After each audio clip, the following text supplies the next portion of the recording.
Good afternoon, everybody. Welcome to Cabinet. A bit out of breath. I've just back from London. Ducks in a row. First of all, Democratic Parties. Pat. Kick off straight away with apologies for absence. Apologies from Mark.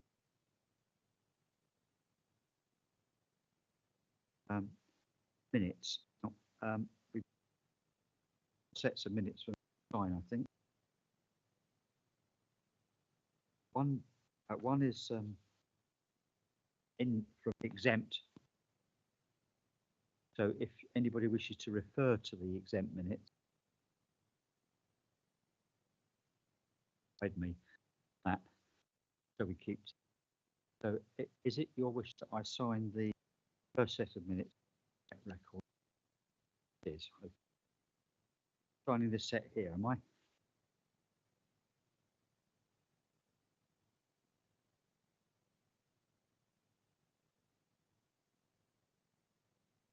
Okay. Exempt minutes. Is it your wish to sign those as a correct record? Yes. Thank you.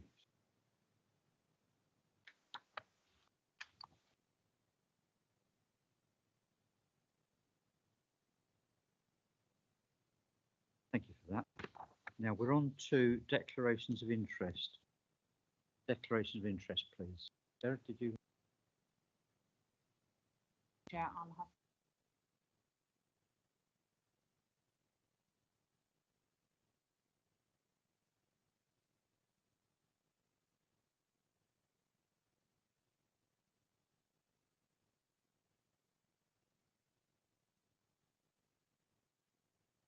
Thank you for that, Sarah. Yes, Sharon. Need to be exempt because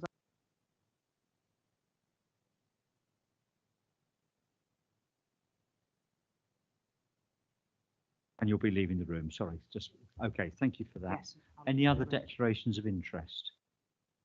See none. Okay.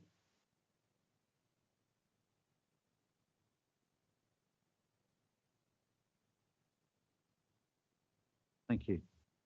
We're now on the item, next item, which is matters referred to scrutiny. Now, the chairman of the scrutiny committee is not able to be here this evening, so it was a very fulsome report. Do any members wish to make any comments on what they saw in the? Yes. I'm really grateful to. I think that the work of the safety team.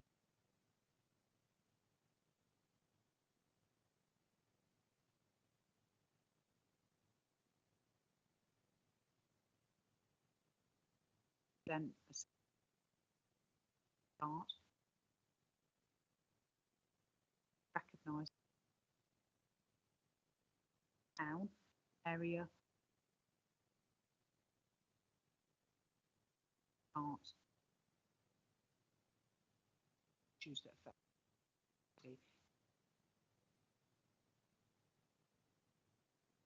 So yeah.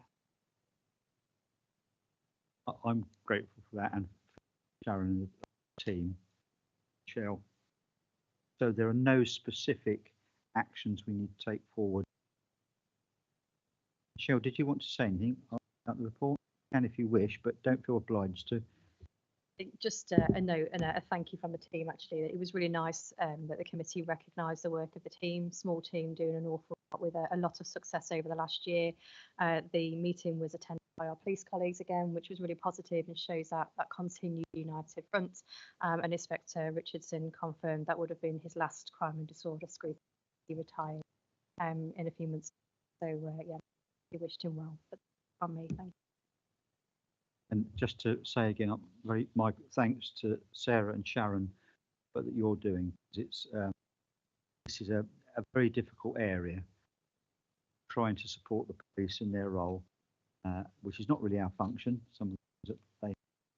So I think we've made some major strides in the past year in terms of what we're contributing to this whole area of difficult policy.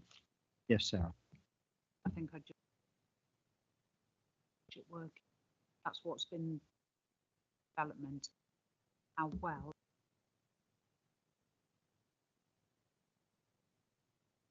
sharing actually changed platform that will allow that information to be shared. Now, safety information,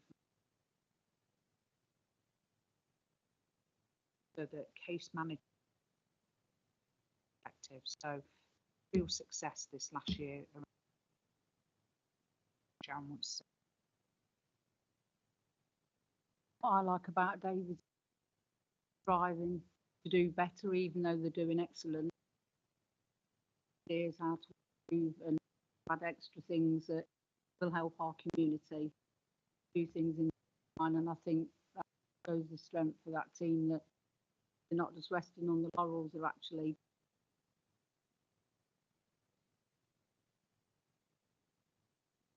I'm glad you both said that, because the reason why their seats are often vacant up is because they are out in the community, meeting people, doing things.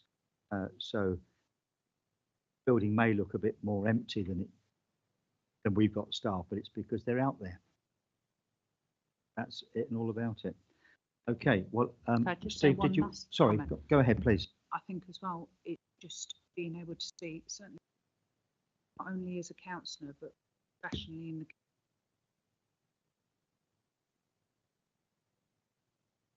that's down to training, seeing that growth. The officer will main name. I in particular have seen one funding aspects of community safety. You haven't spoken yet. Did you want to say anything on this topic? I'm happy with the team. They're doing a good job. I'd just like to see a bit more communication between housing officers and the community. Yeah, because sometimes passed on to each other. That's all. But they are doing a fantastic job. just quickly, that's the beauty of that Eason's new report housing can say for community teams, so more people get to see that reporting and what's logged on there. That will help that joined up. Okay, so good progress. So we note the report. Is it those in favour of noting the report? Thank you. Thank you. Now we move on to the item which colleagues have got to withdraw from. So we'll just pause for a moment. Go on to that.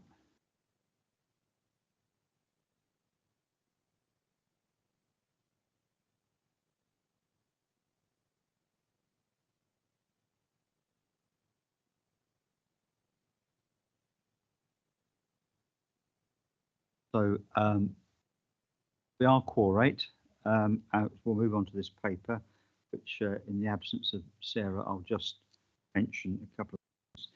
There are quite a number of recommendations which we can take or sections.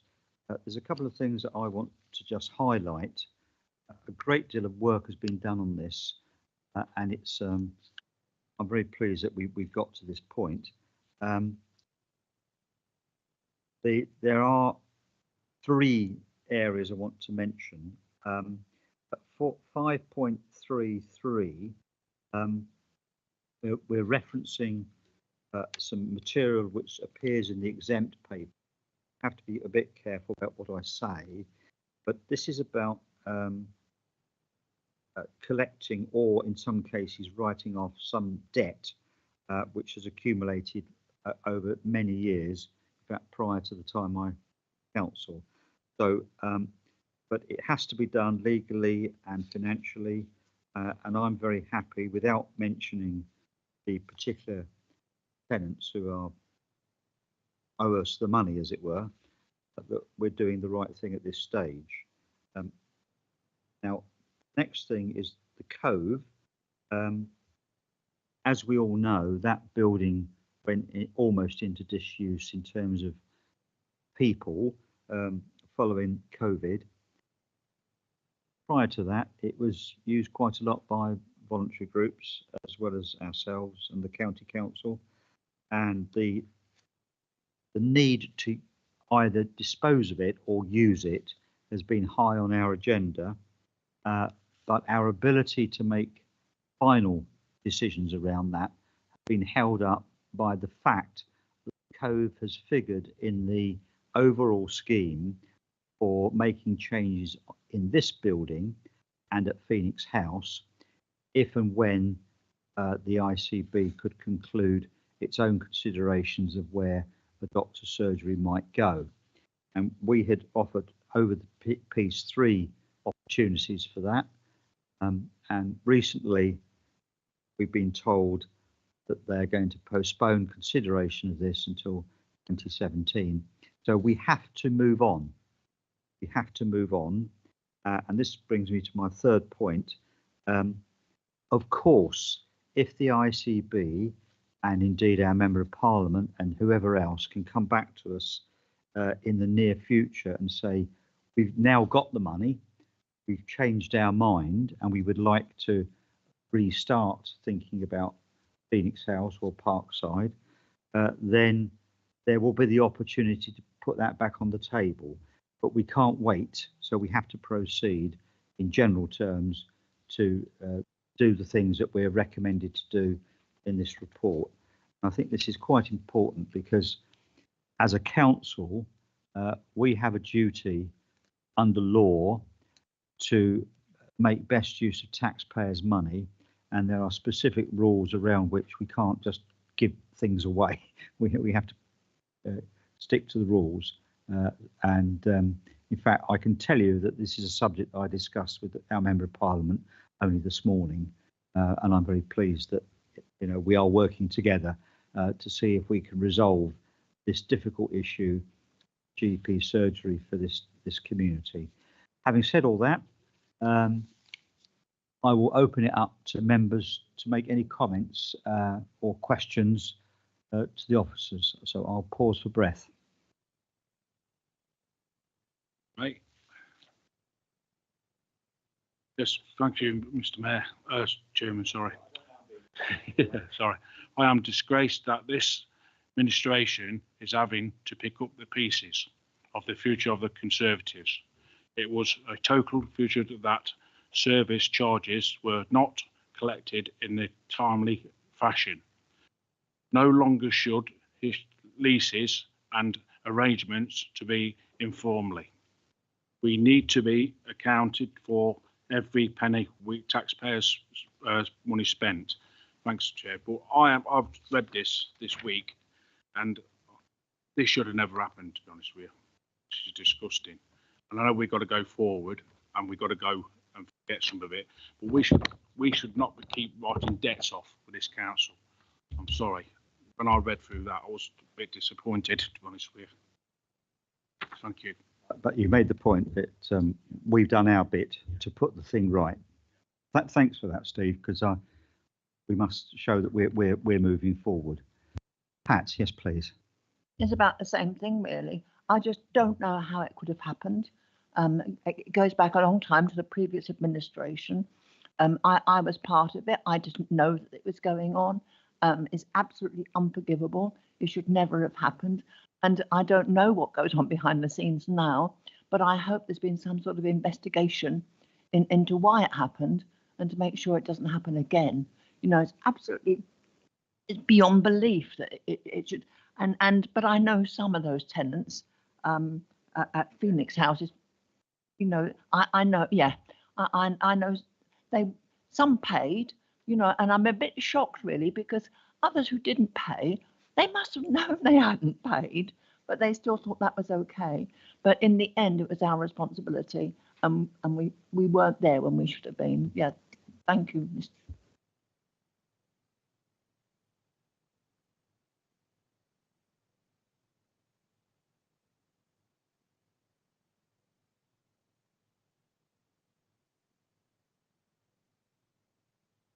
All right, so I'll move those on. This is about. Can I just pause for breath? Yeah. I'm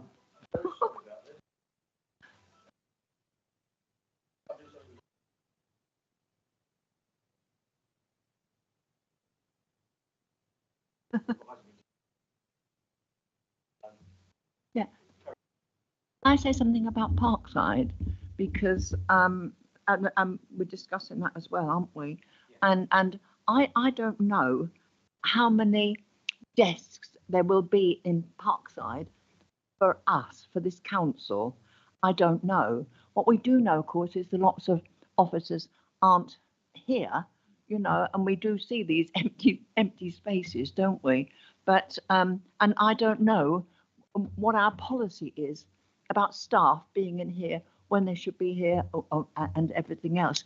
Looking on the internet across the country, it seems that about it's going to at the moment about on average with businesses and I presume councils, the standard is 3 days a week in the office. Now I don't know how that compares, you know, with Melton. And I can't see it anywhere in here, but I would like to know. And I'd like to know as well whether we have any sort of policy about this, because I don't think as members that it's ever been discussed, you know, when officers should be here and when they shouldn't be. I mean, some jobs can quite easily be done at home, you know, I accept that. And it must be nice as well for officers when they don't have to come in, you know, sort of, and especially if they've got long journeys. And that's right. And if it suits the council, then that's fine, you know. But I'm not quite sure that we as members know what's going on, and I think we should do. But for a start, I would like to know how many FTEs are in the council and how many desks there will be for the council. Thank you. in terms of data, I mean that can be found out. The number of desks are a bit of a detail, but the policy, which I've explained at full council on a number of times, is that we are sticking with hybrid working.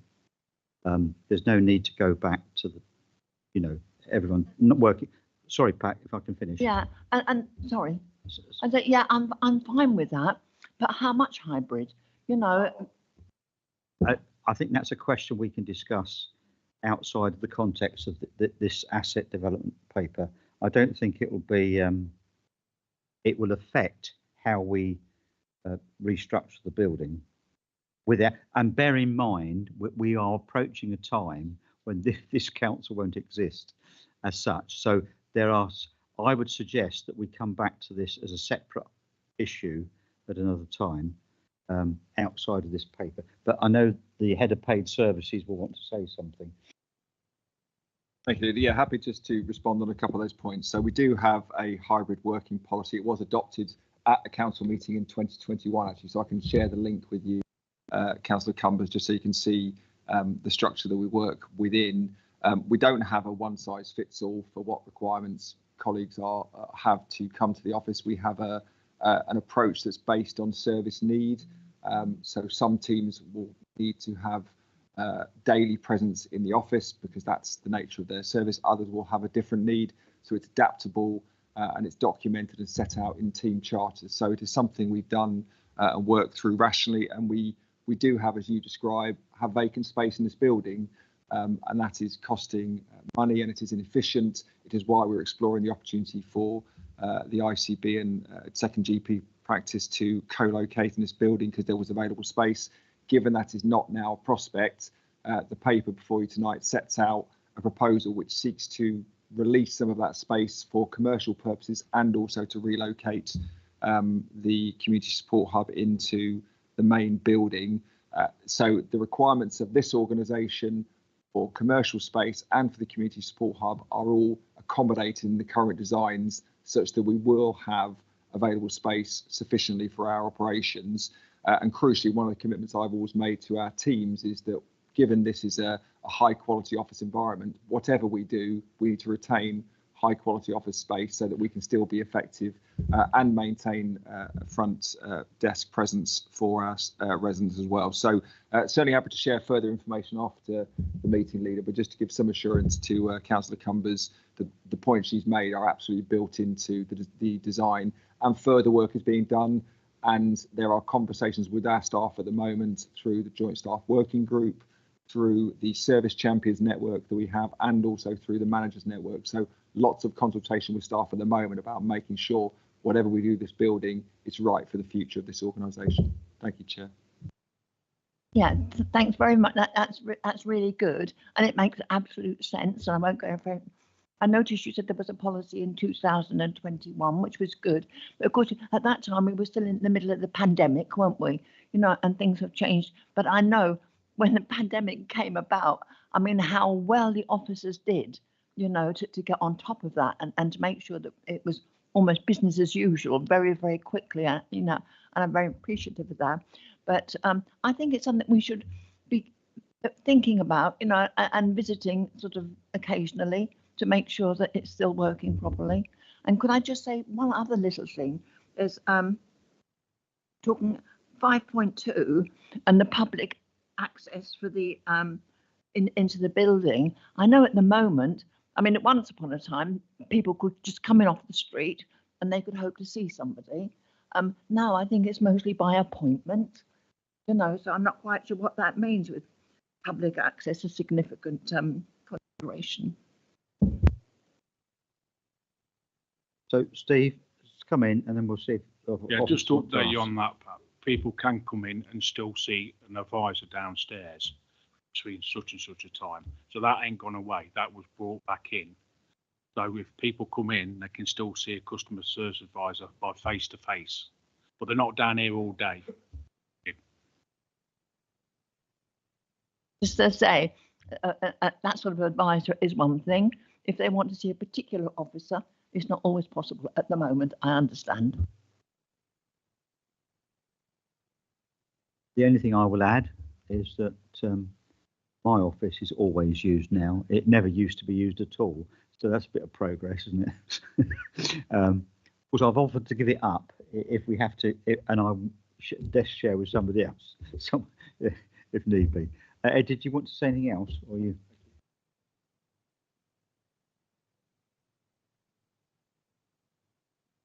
Thank you for reminding.